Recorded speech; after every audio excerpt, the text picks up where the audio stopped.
Trouble with executive function isn't a diagnosis or a learning disability on its own, but when kids have a weakness in this area, it impacts learning and everyday life. The term executive function may not be familiar to some parents. It refers to a group of important mental skills that allow us to set goals and get things done. There are three main areas of executive function: working memory, flexible thinking, and inhibitory control, which includes self-control. Working memory is the ability to keep information in mind so you can then put it to use. Flexible thinking is being able to see problems from multiple angles and find different ways to solve them.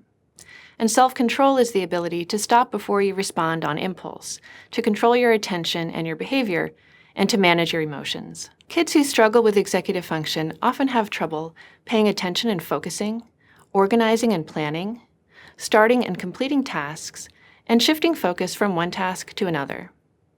It's important to know that executive function issues don't have much to do with intelligence.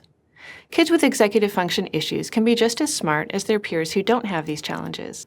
It's not clear exactly what causes executive function issues, but we're learning more all the time. Research using MRI shows that people who struggle with these skills have slower development in the parts of the brain that are responsible for executive function.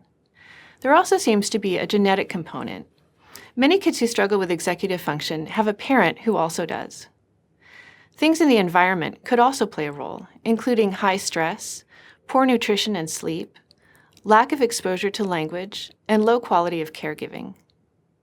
Problems with executive function are closely tied to ADHD, but kids with ADHD aren't the only ones who have trouble with these skills. Many kids with learning issues also have weaknesses in executive skills that contribute to their challenges. For example, some kids with dyslexia have trouble with working memory. So even after they've become fluent readers, they might have problems with reading comprehension. They might have a hard time understanding a chapter they're reading because they can't remember what happened in the chapter before it. Executive function develops over time, so many kids find they have fewer challenges with it by the time they're young adults. But these problems don't always disappear completely. The good news is that there are ways parents and teachers can help kids improve executive function and learn strategies for working around their challenges. Classroom accommodations like extended time and preferred seating can help.